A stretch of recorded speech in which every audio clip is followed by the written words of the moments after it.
This is the Innovators Book Club. In each episode, we take a well-known book on innovation, discuss it, dissect it, and see what we can learn. In this episode, we're looking at The Lean Startup by Eric Ries. Let's get started. All right, welcome to the first episode of our Innovators Book Club. On the line today, we have Michael Avis in Denver, Colorado. Hello. Hello, Michael. In Boston, Massachusetts, we have Ninetta Koswig and Alex Thayer. Hello. Hello. Good morning, guys. And in Europe, we're a real global operation here. In Bonn, we have, in our Bonn offices, downtown Bonn, it's myself, Tim Woods, and Diana Todorova. Hi there. Good afternoon. And working from his home office in Bonn also is Mitch Meisterjan. Hey, everybody.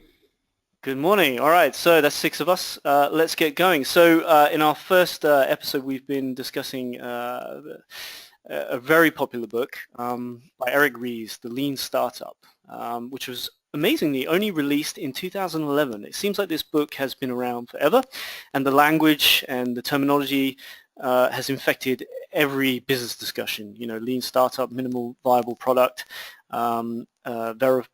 validated learning. All of these things have really stuck incredibly quickly in the business world. So to get us going, who wants to give a summary? Let me see. How about Mitch, you give us a summary of the central idea of the book?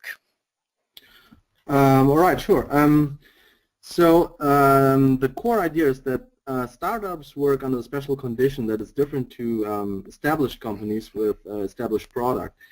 So this condition is a very high level of uncertainty, and uncertainty can be tackled with what he calls validated learning, which is a rigorous focus on experimentation and testing from the outset. And then one important thing is that Ries defines startups very broadly. So that's, for him, a startup is any human institution that tries to develop a product or service under the condition of extreme uncertainty, which does not limit this book to actual startups as we know them, but also makes it relevant for bigger companies who are able to undertake these kind of institutions. Right, okay, that's fair. Does anybody have anything to add on that, on the summary? Yeah, actually, this is Michael Avis. I think that to build on what Mitch was talking about there, that some of the things that drive the uncertainty is that they're measuring the wrong metrics. We have long historical stories of measuring what he calls vanity metrics. This goes all the way back to Business 101 classes like New Coke back in the day. But so there's a lot of discussion of what the actual metrics that you need to measure to help with the uncertainty. There's also a framework that he develops called Build, Measure, Learn. I think it is the core element to this because he's basing this on a startup background that he has, and he's talked to other people in Silicon Valley, the whole startup mentality, and then applying this whole framework of build, measure, learn in very what we would now call agile cycles. I mean, agile's been around a long time, but he doesn't even really dwell on that. But in the course of developing the central core of the book to say, use these kinds of accounting metrics and build, measure, learn as the framework for why you continue with iterative cycles to find out not what the customer thinks he wants, but what the market will actually drive and where the customer will find value in any product that you deliver. Yeah. Diana, you wanted to raise a point. Yes, I wanted to add maybe a point that is going too much into detail already, but still I found this very interesting and important. He's also focusing on the fact that he does not want to suggest a mentality that says, just do it, like the Nike slogan. So he wants to test all the time and iterate and do things better, but not just do something. And yeah, he also focuses a lot on companies who are sometimes afraid to change as well, which I found also very interesting because I guess there are a lot of maybe old or big companies who have certain processes already installed, and maybe they are also afraid to change a little bit. Fair enough.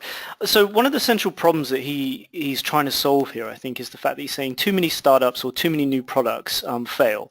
So there's some statistics he puts in the book as well, and I think it's quite well known that most new initiatives are failures, right? So he's saying he's got a method that really reduces the risk, reduces the failure rate. Do we agree with him? Ninetta, do you think that what he's putting out here is actually is like a panacea for this problem? I think it helps because he's focusing on figuring out early what is working and what is not, and I think a lot of startups fail because they're focusing so much on their vision and they don't really look at what clients actually want and what they're willing to pay for it. And his whole approach is saying, okay, this is the key thing that you need to figure out in the beginning, find out what's your sustainable business model, and by getting into those cycles quickly, his build, measure, and learn, he gets the feedback quickly, and the startups are able to what he calls pivot and change the strategy, so they find out early whether they need to change anything, and if it doesn't work, they know about it early. Yeah, okay. So, I mean, there's a lot of examples in the book, and I was trying to make a list of them. He uses a ton of different examples. I don't know, Alex, maybe, does any one of the examples stick in your mind from reading, some of the most powerful examples to prove his point? Yeah, he definitely does give a lot of great examples, and I really appreciated that throughout the book.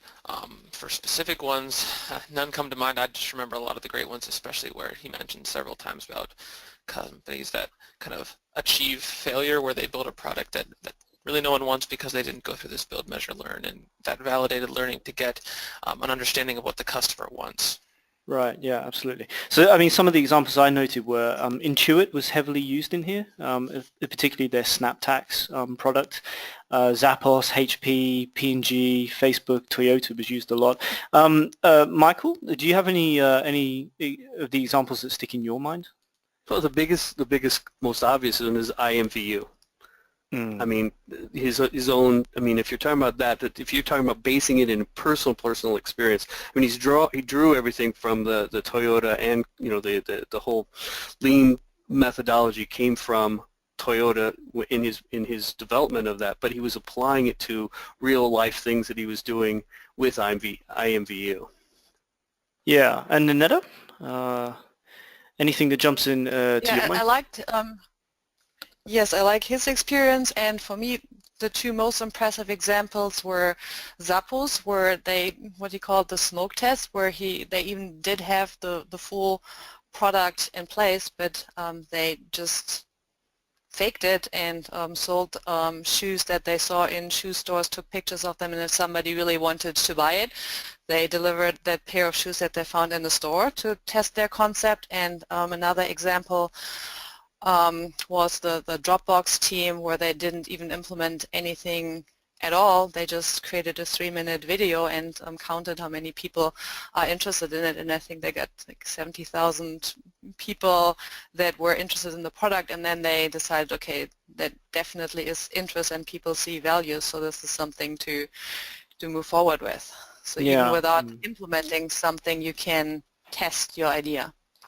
Yeah, absolutely. The Dropbox one was really impressive because they're creating a video aimed at a very particular audience, the IT people who had these concerns, right, about how to deploy a tool like this, and they answered all those questions in that 3-minute video, and that they saw a huge increase in the uptake after that video was released. That was a really interesting example. The one that sticks to my mind as well is Groupon, which since the book came out has had a bit of a rough ride, I think. But whilst he was writing it, they were really successful, high growth.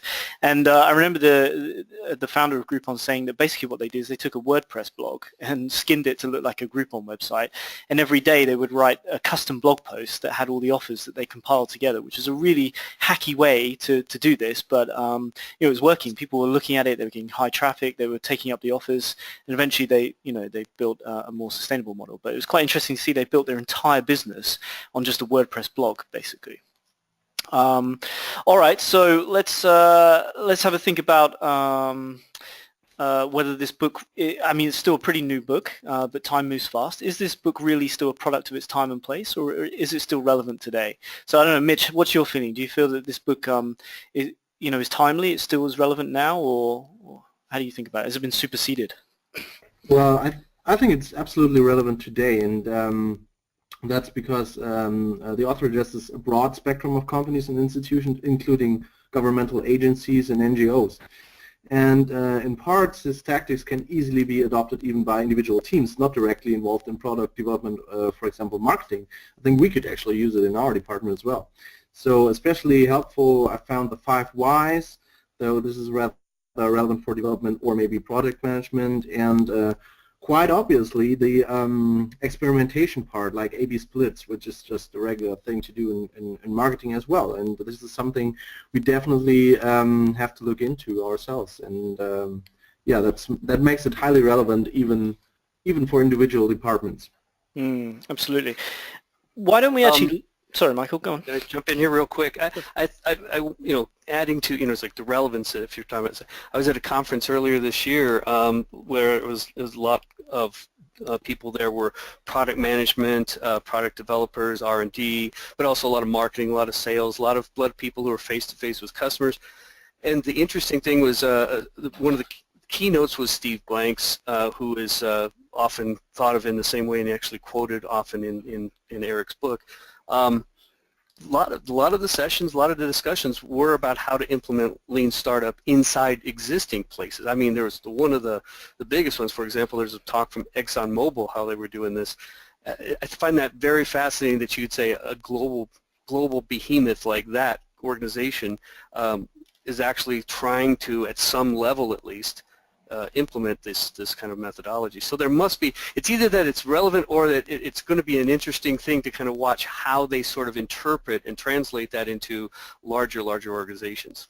Yeah, that's one of the most interesting things for me, and there was an article by Steve Blank on Harvard Business Review that I came across this week after reading the book, and he's saying actually what's probably going to happen is that this book is going to be more valuable to large organizations than it is to startups. The original idea of this book was for startups, but the lessons and the methods are so valuable to big, slow organizations that struggle to adapt that he thinks actually that's where the real value is going to come over time. So Ninetta, you wanted to jump in.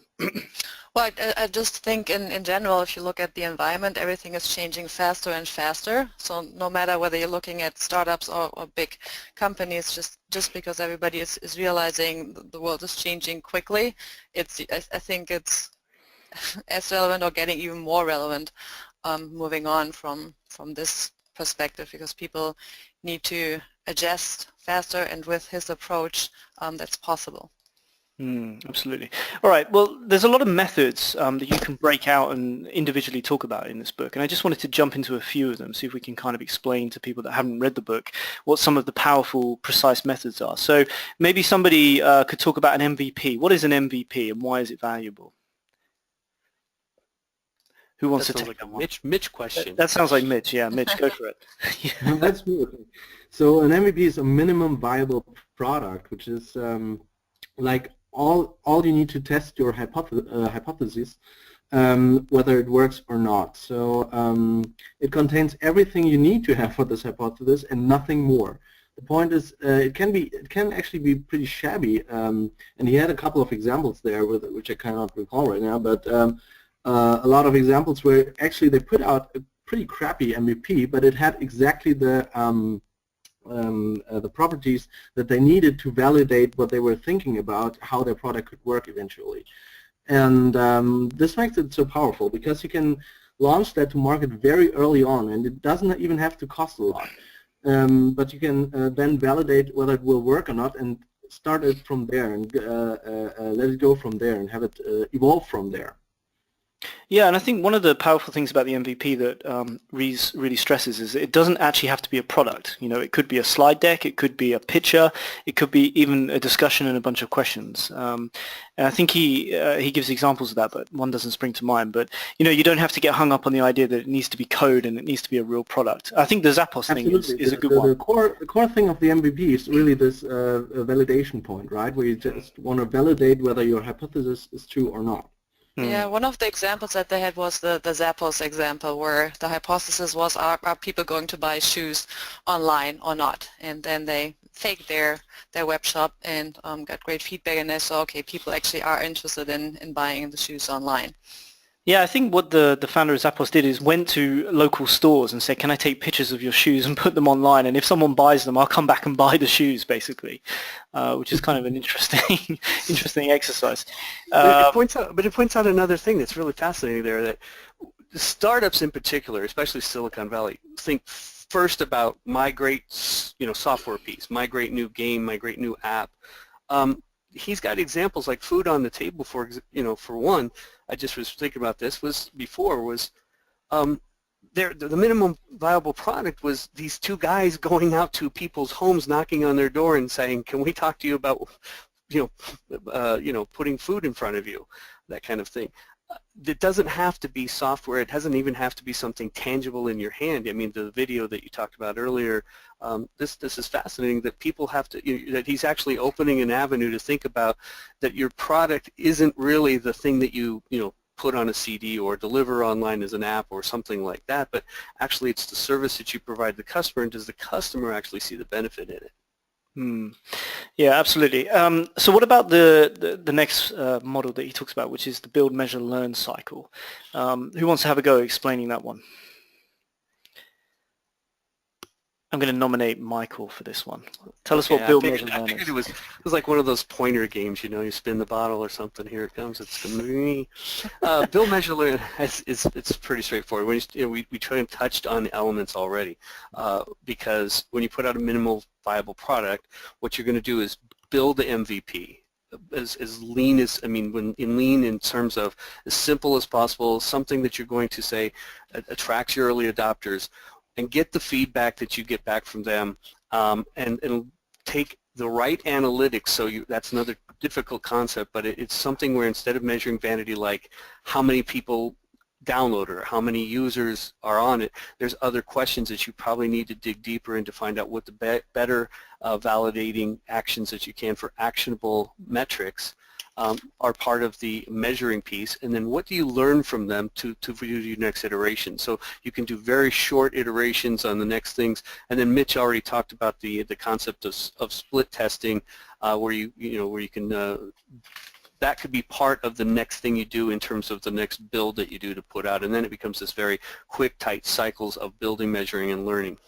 Yeah, and one thing he talks about is basically how fast can you get through that cycle? What's the quickest way to get through one iteration of the cycle, right? So even if you're failing, it's okay as long as you're doing it as fast as possible so that you can adjust and then try again with a different hypothesis, right? Yep. Yeah. Okay. Speed. He talks about speed. It's one of the things too. Like I remember some quote. It was like, can going too fast be dangerous or whatever? Someone's like, is it a question?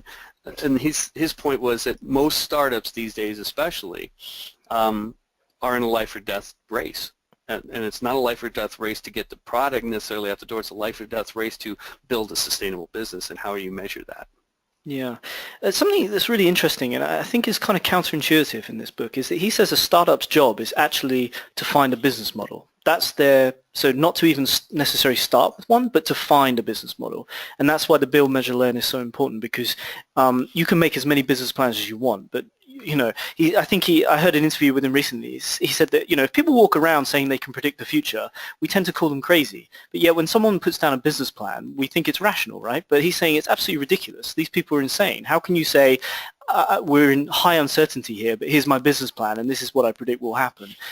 It's basically crazy. So he's saying, a startup's job is to actually discover what the business model is. What is it that the customer is willing to buy? And you don't know that until you try, right? And you have an MVP and you get some validated learning and you adjust and you keep trying until you find that point where there's a product market fit.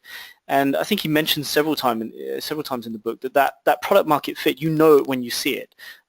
It's very hard to tell until it happens, and then you see, because basically you're so busy delivering the customer that you don't have time for anything else. That's when you have a product market fit, that it's really taking off. So there's a crucial part in this cycle called the pivot. Right, and this is key to the methodology, and one that is maybe hard to grasp, I think, for people, because it takes courage to understand when to say, now we need to stop and we need to pivot. So who can explain what the pivot is? I'm gonna pick on someone. How about Ninetta? Well, a pivot is when you need to change your core assumptions. So something fundamentally needs to change. It's not just changing anything about the product, but it needs to be a bigger change. For example, changing your customer segment or your chain sales channel. So rather than small product changes, you need to sit back and rethink your strategy. Mm-hmm. Okay, and can somebody describe some of the difficulties of the pivot and why that is so hard, which I just alluded to, but Mitch, maybe? Well, the point is that you again deal with a high degree of uncertainty, of course. When you go for a pivot, you have the problem that a lot of people already are betting on the former way you were taking, and basically you have to say in that moment, okay, this one core assumption we'll keep. This is like why he used this picture of a pivot, because one foot actually rests on the same place, and then the other one turns. So you turn in the general direction, but you just keep one foot on the ground. And so we'll keep this one core assumption, but everything else will have to go. And this can be very difficult to get across to your team, because it might result in demoralization and people losing their trust in this anyway very uncertain business and this kind of stuff. Yeah, I think he uses an example of his own experience at InView, where he was basically the CTO. He was the guy writing all the code, preparing for launch, and the biggest fear was basically seeing the newspaper the next day that said crashed everyone's computer. He knew there were bugs in there that they weren't going to find, they weren't going to fix in time, but they were going to release anyway. And his biggest fear was that the next day everyone would sign up and download this instant messenger add-on, and it would kill their computer, and that would be the death of them. So he was really worried about that. And then of course they come to launch the next day. What happens? Nobody actually signs up and uses the product. So the whole fear of like worrying about the bugs and everything was irrelevant, because no one cared anyway. No one was even going to use the product. And that's when they had to really pivot. They had to change what they were doing in the cycle. And he said that was a huge problem for him, right? Because he had so much emotional investment. He was the guy that wrote all the code. He put so much time and effort into it that pivot was really difficult for him personally, right? And we see that a lot in big companies. People take on a project, they have some sense of ownership for it, and to basically say, you know what, this didn't work and we need to pull it down and do something completely different. That can be, I think that's a real challenge, for founders or project initiators. It's a difficult change. Yeah, sorry, Michael, go on. I was going to say, I think it's interesting how he, kind of addresses that, hits it right head on in terms of saying, going back to what innovation accounting means, the actionable metrics that you need to make those quick pivots. I mean, to him, he basically, I think what the problem with pivot in an organization is like what Mitch said, that you start to lose trust, that people are saying, what, we're doing what? We thought we were building this, and now you're telling us that we're going to change. If you have data in the way that he's describing, now I think that's the trick, though, is asking those hard and being rigorous, hard questions, and being rigorous about applying them. I think even getting to those questions is even a very, very tricky thing, because people are always having their own perspective and own vision of what it is. But I think it's key to really kind of pull innovation accounting into what you do in a pivot, and I think that's probably the only way you can do it and get people to continue to buy in. Yeah, absolutely. Alex, you wanted to jump in. Yeah, and just going back to kind of what you were talking about, Tim, how it's hard to pivot. He mentions it's kind of human nature that it's really hard to admit that you're wrong. And he goes on a couple examples of, like what you said with IMV with him, where he was the last person to agree that they needed to pivot because it was his work, his department, where the bulk of that majority, that stakeholder was. So that whole human nature outside of any business model or product that you're doing, just the ability to say, okay, what I did was wrong, we need to change what I'm doing, is just part of that difficulty in deciding when to pivot.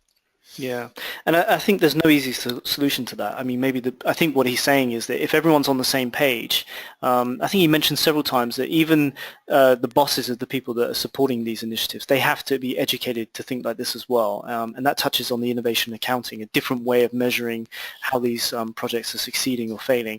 And if everyone's on the same page, it makes that process easier of making the pivot. But otherwise, that's still really a tricky problem, I think. People invest their time and emotional energy into something.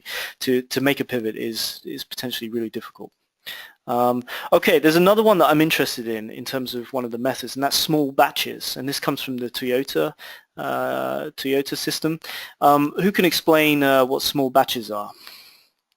Diana, did you come across the small batches? I'm not sure. I wanted to talk about something else.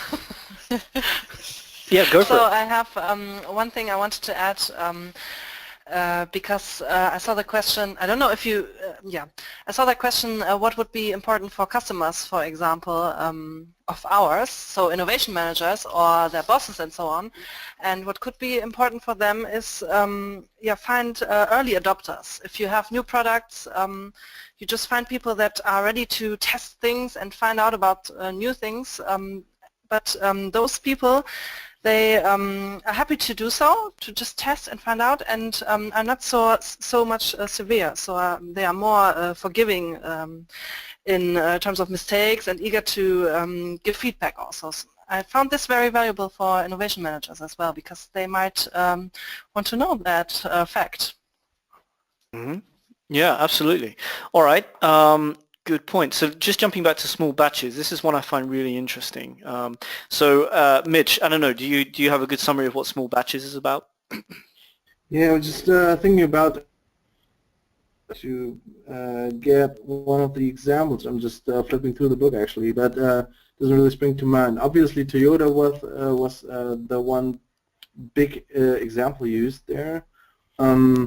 What about the example of the envelopes? Yeah, that's the Right, one one that comes envelope to at a mind time. too. Yeah. Oh yeah, that's exactly. Oh yeah, perfect. That's right.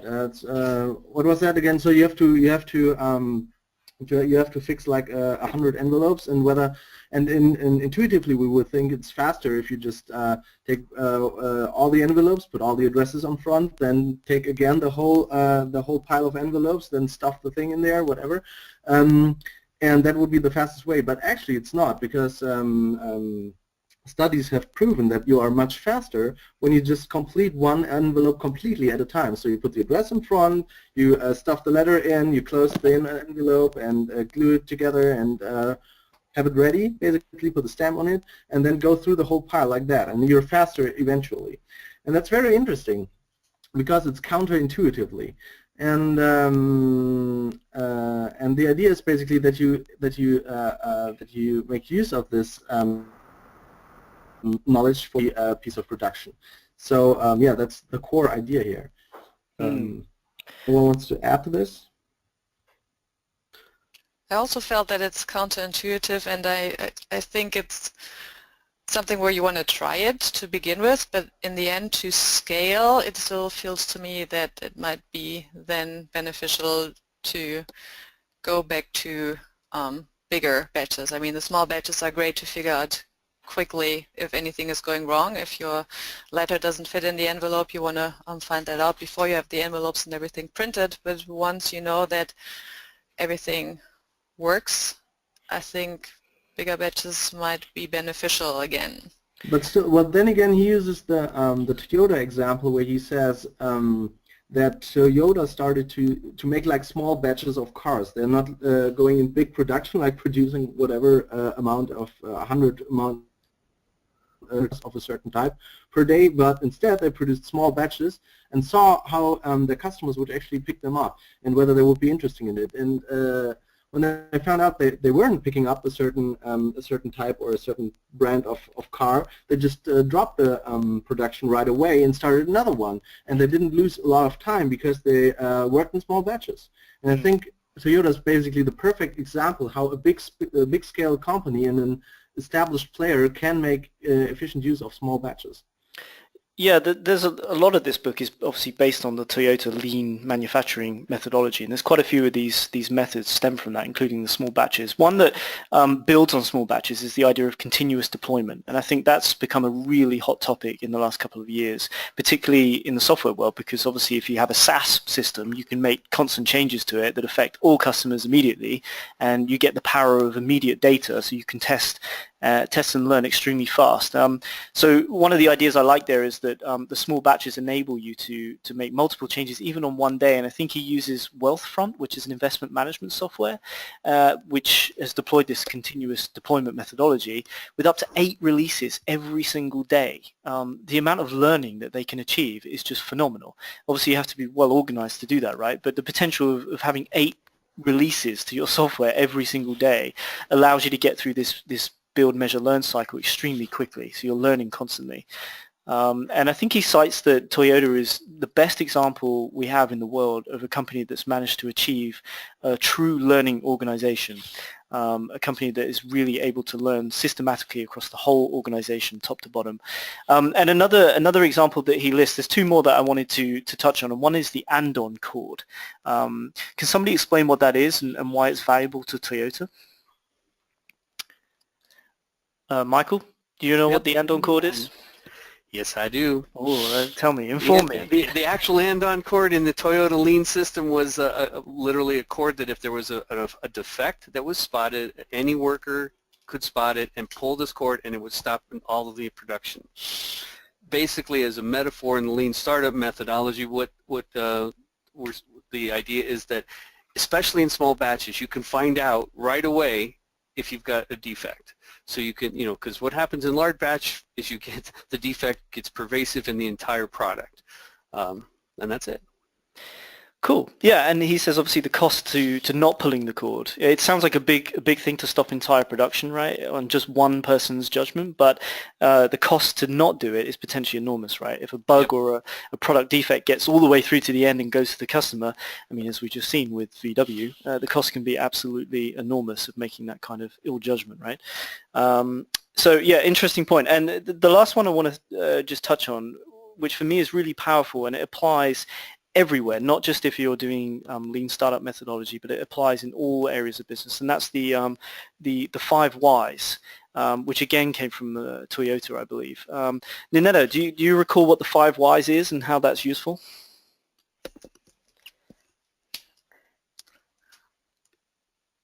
Sounds like a no.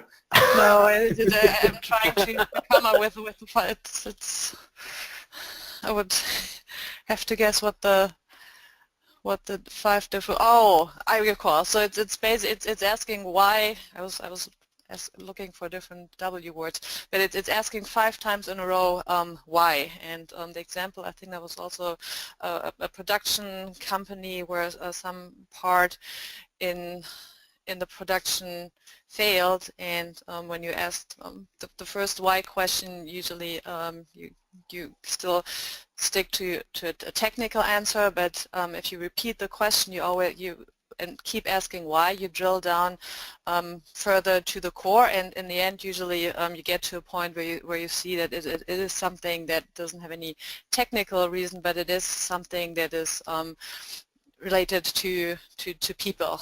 Maybe somebody wasn't trained, it wasn't communicated right, so by asking why 5 times in a row, you actually get to the real core people problem that causes the other seemingly technical problems. Yeah, I have to say I tried this myself just in my own head, thinking about some issues we've had in real life, and just saying, okay, why? And it's really difficult. Once you get to the 3rd point and then the 4th point, it gets extremely hard. But I think you really get to the truth of a situation. So I've got his example listed here briefly, I think, which is a new release was disabled. A feature was disabled for a customer, and you say, okay, well, why? Well, because a particular server failed. Okay, why did the server fail? Because an obscure subsystem was used in the wrong way. Okay, why was it used in the wrong way? Well, the engineer who used it didn't know how to use it properly. Okay, why didn't he know? Well, because he was never trained. Okay, why wasn't he trained? Well, because his manager didn't believe in training new engineers, because he and his team are simply too busy.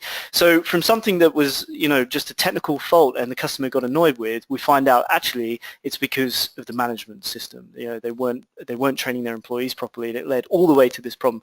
And I think that's really interesting. And just trying it yourself on issues is it's pretty enlightening, but it's also tough. It's a tough one, much harder than it sounds, I think. So okay, so on that note, are there any issues in the book that people didn't understand? Anything that was difficult to follow? or did everybody understand it perfectly? I'll give one. Sorry, go on, Michael.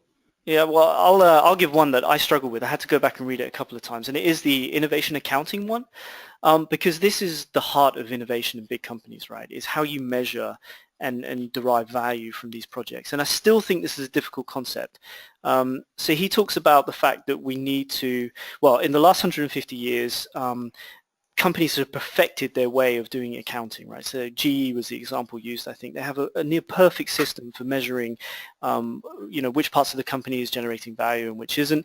And the problem is none of this fits to innovation anymore, and we need a new way of accounting for innovation. And he gives a 3-step process for this, but it still felt very fluffy to me. Point number one was defining the hypothesis and saying, okay, what's the baseline that we're starting with, and then how do we test and improve that baseline? But I can still see CFOs and senior leaders saying, hold on a minute, I get what you said, but where's the value? When are we going to see some value? And maybe you get yourself through 2 or 3 iterations of this, and maybe you pivot, but after that, I can see that if traction is not happening, people really start asking questions and closing down initiatives. That's one I struggle with personally. Does anybody agree or disagree with that? I personally totally agree. Though I mean, I did understand what he was saying there, but I totally agree with you that the implementation is just vastly difficult, and that's also true for other points, because in general, this has to do so much with change and culture, as we know from the whole innovation sector, and it's so difficult with all this not invented here issues and benefiters of the status quo that you need to change and all this kind of stuff. And it's really hard to actually change the people to be open for the startup method. And another issue that I find difficult is that he always talks about B2C businesses here. So at one point he says, this is also all true for B2B businesses. Just remind yourself, B2B companies are also run by people, and so you can basically assume the same things are true here. And the example he brought was, I think, again from Toyota, where they had this one type of car where the parents or grandparents were the buyers, obviously, who were deciding whether to buy the car or not, but the kids were actually taking the decisions because it was all about the room in the back. And here I just have to say, sorry, it's just not the same. I mean, it's really not that easy to take the whole approach and make it actually work in a B2B company, which goes for our company as well as for our clients, where many of them are in the B2B business. Yeah, absolutely. Totally agree.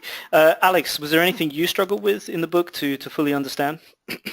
Yeah, I think I just kind of agree with you with the accounting perspective, that was for me the most difficult part to understand, especially kind of the point where based on your business and what exactly you're doing, it's going to be different, and you're going to need to use different accounting metrics. And he kind of touches on that, but it's still one of the hardest things to define, and I think he even mentions that being one of the hardest things to define when trying not to use these vanity metrics and how easy it is to fall into using those. And he says even at IMBU they did that, and we're looking at that where they didn't want to, but all of a sudden found themselves, oh, we kind of are, and then kind of getting out of that hole and figuring out what exactly you need to measure on, and that's difficult. Yeah, absolutely. All right, well, let's move on to points of disagreement. So I had to really scratch my head on this. What do I disagree with in the book? So who wants to jump in on this? Who has an issue? Michael, Well, anything? Actually, I think Mitch, it's fascinating. I think that Mitch is touching on something and hitting on there, but it goes even back to what I said earlier, like ExxonMobil and some of these people are trying in some ways to. Now, the question will be, are they suspending disbelief in trying to adapt lean startup methodology into areas? I mean, one of the things he talks about, especially at the end of the book, he talks about, that what it is that they are given a budget that is sort of freed from the bureaucracy as if it was a startup inside, but nobody is. I mean, the company is the investment arm, and they just sort of are guiding, and other than that, they're not answering to the usual bureaucracy. Now, it will be interesting to see, like Mitch was saying, how is that developed into especially B2B organizations, but even more, it's like, I think it can be. I think that the thing is, it's a living thing. It's you set down the principle. So the problem is not so much disagreement as real critical analysis of it being an ongoing process because things are changing. Things are changing fast, but I read a thing in Good Strategy, Bad Strategy where people think everything is moving so fast now, and it's true. But he also cites the fact that if you go back to the years between 1875 and 1925, those 50 years there saw as much, if not more, change to the entire vision of what life was, especially in the U.S. But also just globally in terms of the wars and the technologies, electricity, all the other things that came about in those 50 years were just as fast moving to that particular time. So things are always moving fast, and is in fact the argument. So the problem, I think, is really getting stuck in this book in 2011. I think it's just the starting point. I think you could. It's not so much a disagreement as just a more how do we take this stuff, adapt it to what's next year coming on, and then try to be doing the same kind of not so much the vision part. I mean, the vision is good, but you set the goal out there.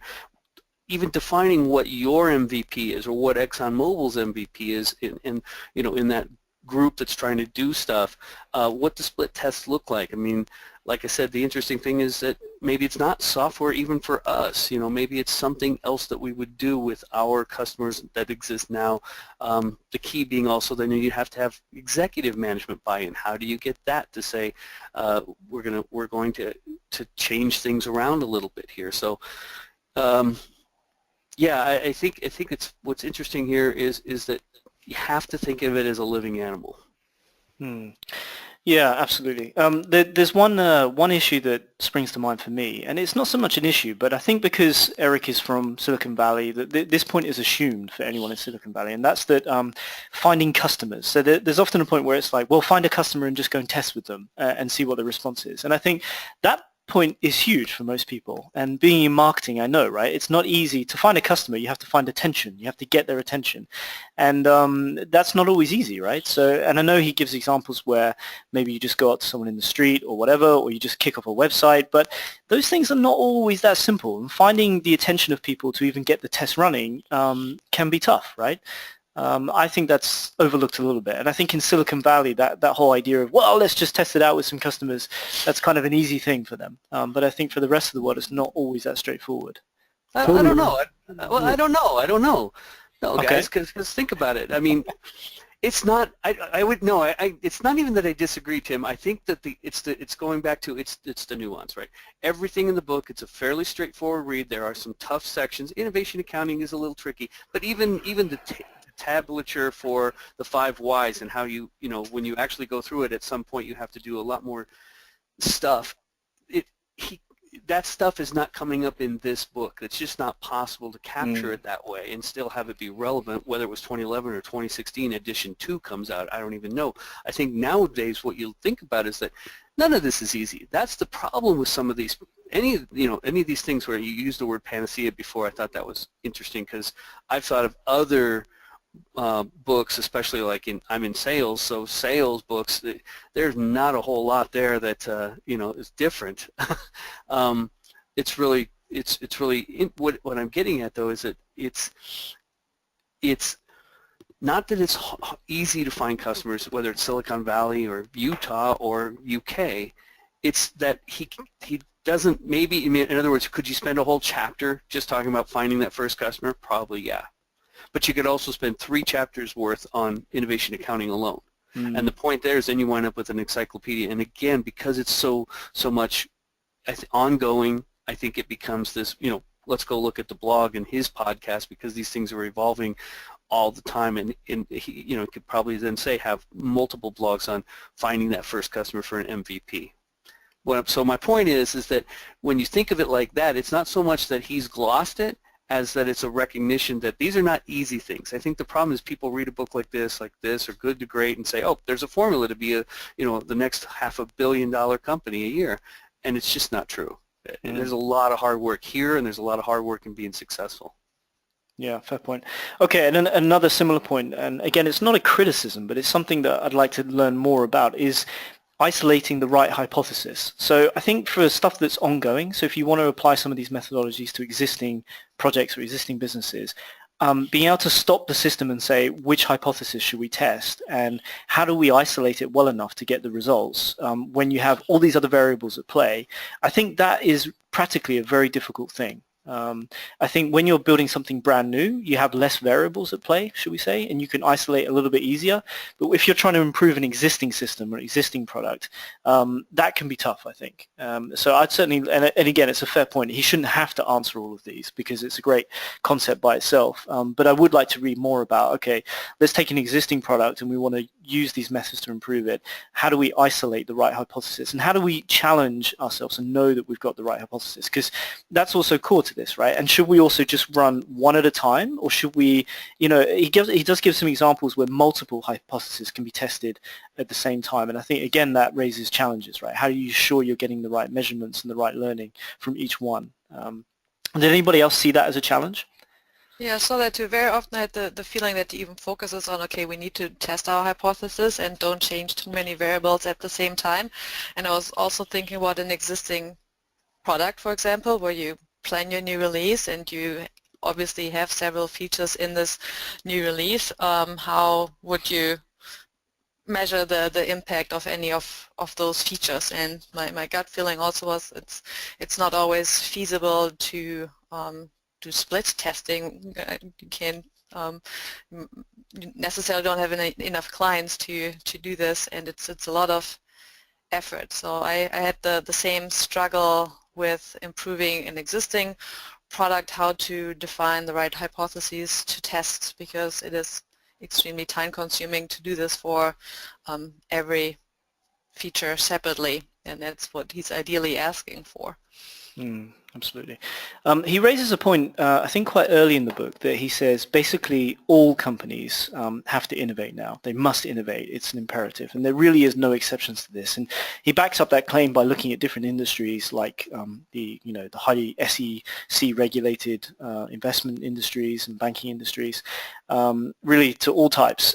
Do we agree with him on this? Does anybody see a problem with that? And actually the innovation imperative maybe is just something that's in the ether at the moment, but really, does it really apply to everybody? Michael, maybe? Do you have any thoughts on that?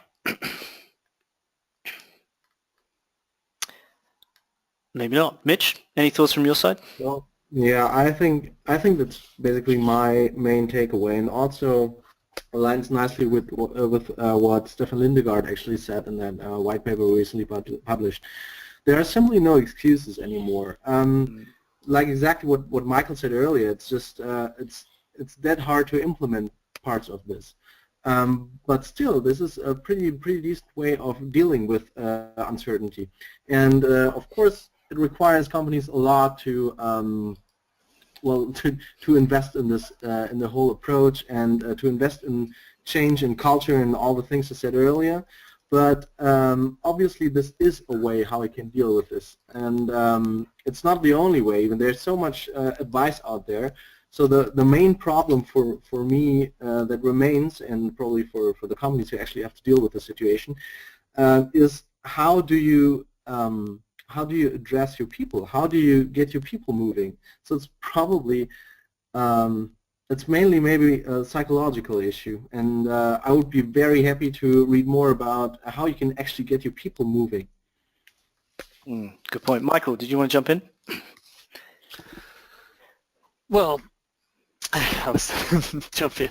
I just keep going back to what I was saying before.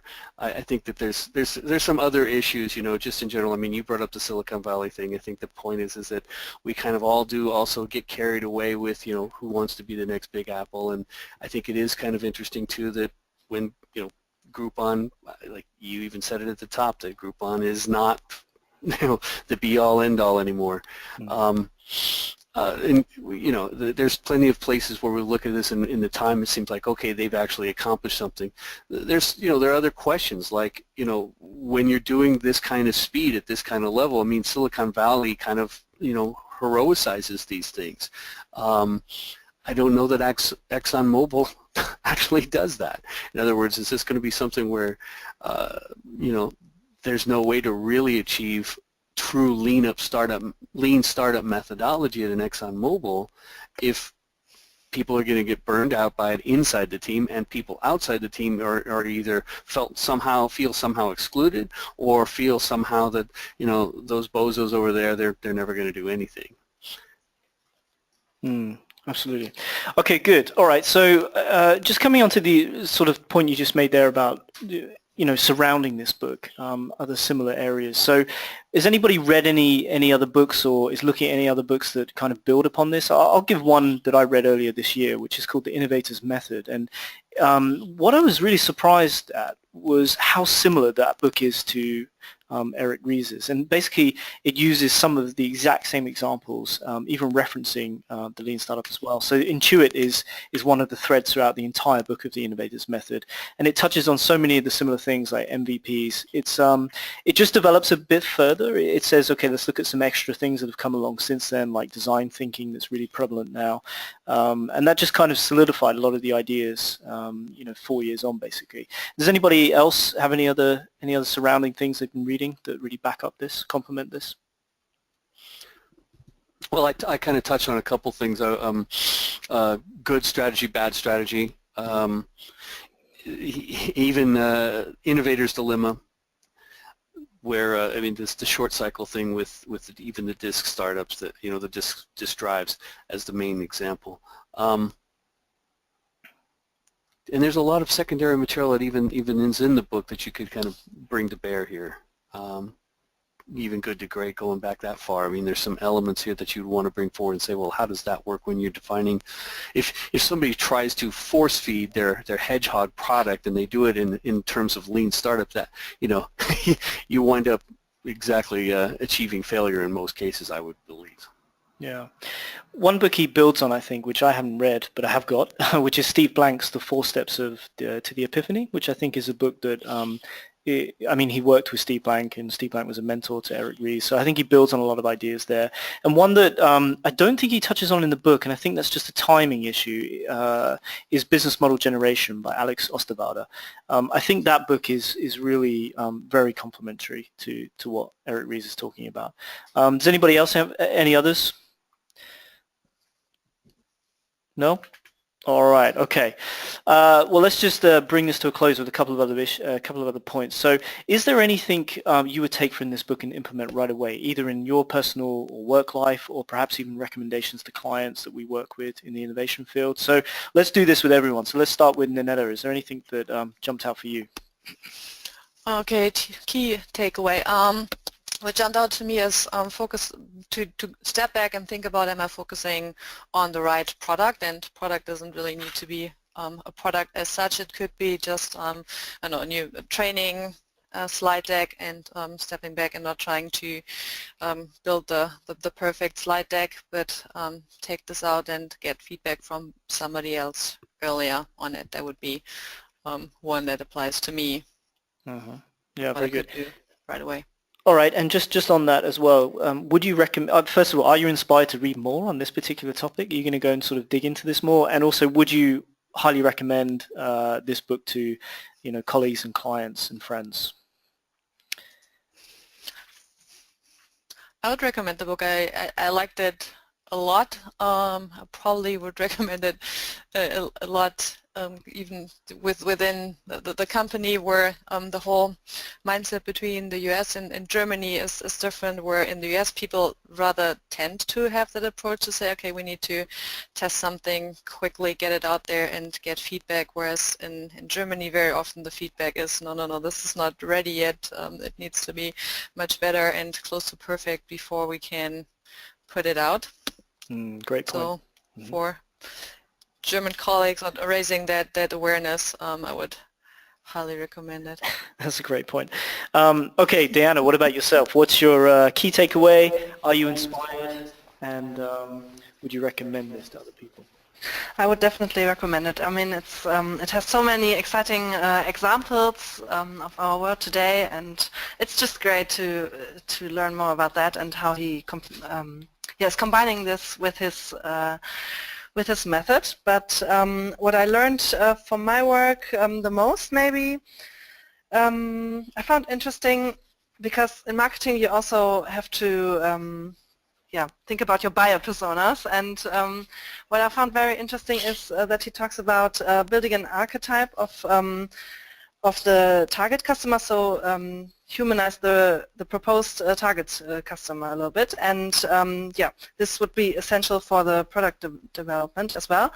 And I found that example with the Toyota guy in America, in North America, very interesting. For example, when he just did that road trip and found out, okay, these people in America need a bigger car with more, a bigger kids perspective, and have more space for the kids and so on. And this is just to dive into the customer really and into his world and find out what he needs and then build upon that.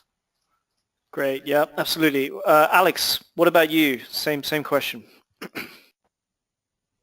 Sure, yeah. So as far as the key takeaway, I would say like the whole aspect of validated learning, and the goal of any organization should be understanding what the customer wants out of the product, because ultimately they're the ones that are going to buy it, they're the ones that are using it, and they're the ones that are going to keep the business alive. So that's definitely something to keep in mind, and that really can be applied to really any business, including ours, if it's just one thing from quicker releases, whether, I mean, we do it quarterly now, whether that can be done quicker just to kind of get that minimal viable product out there and get feedback on it as quickly as possible without wasting time building a product or building a product that no one wants to use or what people want to use in a different way. And I agree with everyone else. I would definitely recommend this book. I think it's really a great example. It's easy to understand as far as from a technical perspective. It doesn't use too many big words. It's not like it's hard or heavy reading, and the examples that he provides are definitely on point. Yeah, absolutely. Okay, Mitch, what about yourself? What's the same question to you? I would love to see actually the 5 whys implemented at Hype rather than in the development or project management areas. But I mean, as you said, for myself, I also tried it out in my head, playing around with it, and it is quite difficult. But I think once you get the deal, it can actually be very helpful, and it would, of course, it would require some top management support to actually get that done, and not just don't just have it as a play or a game. But however, what we have to do, especially in marketing, or do it more, is this A/B split testing and cohort analyses. I'm doing this once in a while with our emailing and stuff, but this is something we need to rigorously implement in our standard workflows. And this is not even something to consider, but something we just have to do. It's just that simple. This is something we need. Right, the technology is there, right? There's no excuse. Right. Yeah, unfortunately. Yeah, so I would agree with those. The 5 whys for me is really powerful, really profound, and I need to remember to use that method in my own daily life. But I think to build on a couple of points, I think Alex touched on it there as well. But for me, one of the things I want to implement straight away is the build, measure, learn cycle, but combined with the scientific method, which is having a clear hypothesis and trying to get through that cycle as fast as possible to prove whether you're right or wrong, and then to continuously be thinking in that mode. So whenever you're going to start something new, a new project, think, how can I apply that build, measure, learn and the hypothesis testing to what I'm doing, and is there a way to break it down into that mode? So finally, and obviously I'm totally inspired by this book. I think it's terrific, which is why it's the first book on our list, and I would definitely recommend everybody read it. Like Nanetta says, especially, we work in a culture that is German-centric, so we say that most of our employees work in Germany, and I think this book would be a fantastic read for everybody in our German offices. So finally, going to Michael, what's your opinion? Well, yeah, I really like the book. I think there's a lot of value between it. I think that the key thing here, though, the takeaway for me is that we're still living in a customer-centric world, and we still know that the customer never really does know what they want. So part of what we're trying to do is define what success is for our customers, our organizations, as well as ourselves, and as individuals. And defining success is not that easy. and it takes on a subjective nature. So for one customer to say this is great, I mean, you talk about early adopters, and then trying to go, oh, we didn't talk about it before, but Crossing the Chasm's another good book to kind of take into here, and it's still, that one is very much still relevant to say go from a customer mindset of an early adopter to somebody who's a laggard, right? I mean, to say how do you finally get to that? Your MVP works for your adopters, so that's success if you're testing out that hypothesis, but maybe the same thing is not going to apply later on. So the key thing here is that things keep moving, and we really, you know, to find what we need to find for our success, our customer success, and then really have to ask really tough questions and be very disciplined and rigorous. It's time consuming, and to think like that. I think it's going to be difficult, but I also think there's some serious value here, but it's not something we can just do in an hour discussion and reading this book once. It's something that's more like it has to be a reference book on your desk. Yeah, I couldn't agree with that anymore. That's yeah, absolutely. So I think, you know, just we've been discussing for an hour now, which is why I've got to draw this to a close, but it feels like we could talk about this. I've got so many more points I didn't even mention. I'm sure you guys have too. We could talk about this for ages. And what's interesting for Eric, I was wondering what he's doing next, and I just saw earlier this year he kicked off a Kickstarter campaign where he's raising money to basically go and test some of these ideas and some of the development of the ideas that he's had since 2011 for real, and actually try them out, and he's going to basically produce a new book that I think will be coming out, I think, next year. I'm not sure if I got the timing right there. So he has a follow-up to this that is really going into more detail on how to implement some of these ideas. Particularly, I think he mentioned in a podcast recently, particularly in existing organizations. So I think he's picking up on that thread. So, okay, I think we need to pull that to a close. And in our next podcast, we're going to be looking at a book called The 10 Types of Innovation. So we'll be back for that in a few weeks' time. So thanks, guys. Thanks a lot for your time. Farewell from Boston, Bonn, and wherever else we are. Denver. So thanks, guys. Have a good day. Thanks. Bye. Bye, everyone. Bye.